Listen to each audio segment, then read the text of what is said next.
예, 일요일 비하인드 뉴스입니다. 최재원 기자가 나와 있습니다. 최 기자, 첫 번째 키워드 볼까요? 네, 첫 번째 키워드는 퓨마와 거북이로 정했습니다. 예, 토끼와 거북이도 아니고 네. 퓨마와 거북이는 무슨 이야기입니까? 자유한국당 민경욱 의원 얘기입니다. 오늘도 소셜미디어에 글 많이 썼거든요. 그중에 하나, 문 대통령이 러시아 영공 침범 때 대체 뭐 하고 있던 것이냐 이렇게 문제를 삼으면서 이렇게 썼습니다. 퓨마 탈출 때도 열던 NSC도 안 열고 점심 때 거북이 횟집 가서 스시를 드셨다. 세상에 대한민국 대통령 맞으십니까? 라고 썼습니다. 예, 문재인 대통령이 최근 부산 갔을 때 식사했다는 그곳 이야기하는 것 같은데 기사도 많이 났고요. 거북이가 아니라 거북선 횟집 아니었습니까? 맞습니다. 그리고 이 짧은 문장 안에 팩트가 3개나 틀렸습니다. 제가 하나씩 짚어드릴 텐데 말씀하신 것처럼 식당 이름은 거북이가 아니라 거북선 식당이었습니다. 예. 청와대 인사들이 이렇게 사진으로도 공개를 했었고요. 또 두 번째는 여기서 스시를 드셨다라고 썼는데 스시 안 먹었답니다. 제가 이 식당에 직접 전화해서 물어봤는데 이 대통령 일행이 먹었던 점심 메뉴에는 스시, 초밥은 없었고 회만 있었다고 합니다. 예, 아마도 이 시국에 뭔가 일본 음식을 먹었다. 그런 부분, 그런 뉘앙스를 강조하고 싶었던 것 아닐까 싶기도 합니다. 네.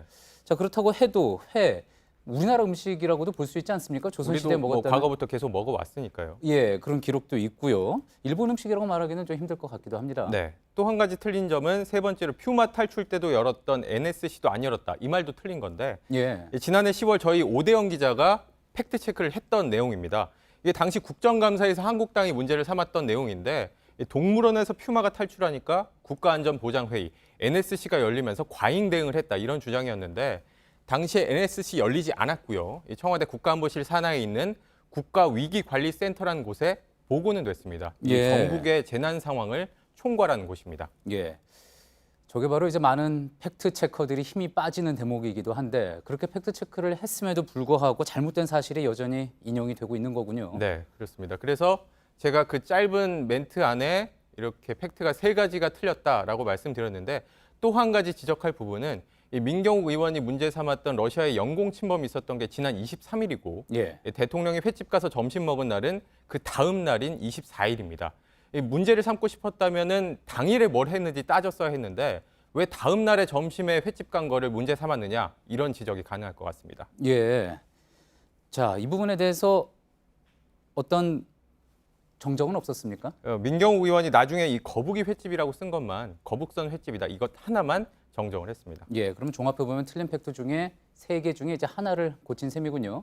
자, 그런데 보면은 유독 민경욱 의원 최근에 페이스북을 통해서 좀 거친 발언을 좀 내놓고 있는 것 같습니다. 맞습니다. 특히 논란이 됐던 게 이 일본 문제 관련해서 거친 발언을 내놓은 것이었는데 이 유시민 노무현 재단 이사장이 여기에 대해서 쓴소리를 좀 했습니다. 이 목소리로 준비를 했습니다. 예.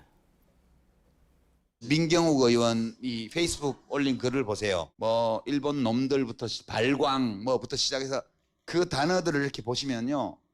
이제 막스 베버가 빠지지 말라고 그렇게 경고했던 비창조적 흥분 상태에 빠진 사람이 어떠한가를 볼 수 있어요. 예, 막스 베버가 경고했다는 비창조적 흥분 상태. 좀 어려운 용어군요. 네, 조금 어려운데 어떤 가치 있는 것도 만들어낼 수 없는 것을 비창조적 흥분 상태라고 하고 이 민 의원이 여기에 해당이 되는 거다 이렇게 주장하는 것이고요. 예. 민 의원은 언급에 감사드린다 이런 입장을 밝히면서도 그런데 왜 내가 쓴 문 대통령 3대에 걸친 친일 같은 이런 표현들은 주목하지 않느냐 이런 반응을 내놨습니다. 예, 소셜미디어를 통해서 설전이 좀 이어질 것 같은 그런 기분이 드는군요.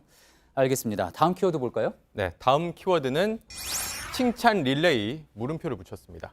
예, 물음표를 붙인 것도 궁금하고 누가 누구를 칭찬했다는 겁니까? 네, 어제도 소개를 해드렸습니다만 나경원 원내대표가 이 청와대 나온 조국 전 민정수석에 대해서 그동안 열심히 일했다라고 얘기하면서도 열심히 일했으니까 당신 떠나라, 통치 권력에서 떠나달라 이렇게 썼습니다. 예, 그런데 여기에 오늘 무소속 손혜원 의원도 끼어들었는데 손 의원은 나경원 의원을 겨냥해서 나경원 의원, 당신도 정말 열심히 일했어요 라고 썼습니다. 이 얘기는 예. 겉으로 보기에는 서로 열심히 일했다고 릴레이로 칭찬하는 것처럼 보이지만 사실 따지고 보면 열심히 일했으니까 정치 이제 그만두고 떠나라 이렇게 좀 할퀴는 말이라고 할 수 있겠습니다. 예, 그렇게 릴레이를 펼친 거군요. 그런데 열심히 일한 당신 떠나라. 언제였나요? 예전에 광고, TV 광고에 나왔던 CF 문구 같습니다. 네, 저도 찾아보니 2002년에 있었던 광고 카피였고 좀 요즘 같은 휴가 시즌에 좀 어울리는 말이죠.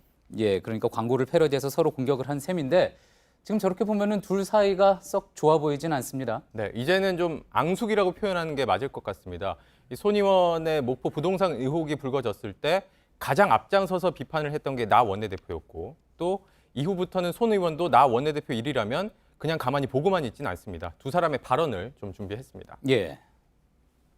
손혜원 랜드 조성뿐만 아니라 여러 가지 사안이 있습니다. 의원직을 사퇴함이 마땅하다고 생각을 합니다. 나경원 의원 하는 걸 보면 저 사람 머릿속엔 도대체 또 어떤 또 다른 구조가 있나라는 생각이 들 정도로 참 책임지지 못할 말을 그렇게 하더라고요. 예, 올 초에도 상당히 날선 이야기를 주고받았군요. 네, 손혜원 의원은 이 나경원 원내대표가 자신에게 집착하는 5가지 이유가 있다 이렇게 정리를 하기도 했었는데 소개를 해드리면 손 의원 자신을 지나치게 과대평가하고 있고 또 주변에서 조언하는 사람들에게 문제가 있고 또 자신의 홍보 기능에 열등감 느끼고 다음 총선에 나올까 봐 두려워하고 마지막으로 그냥 싫어서라고 스스로 분석하기도 했습니다. 예, 결과적으로 칭찬 릴레이에 물음표를 붙였던 거는 결국 비판 릴레이가 됐기 때문에 그런 거였겠군요. 네.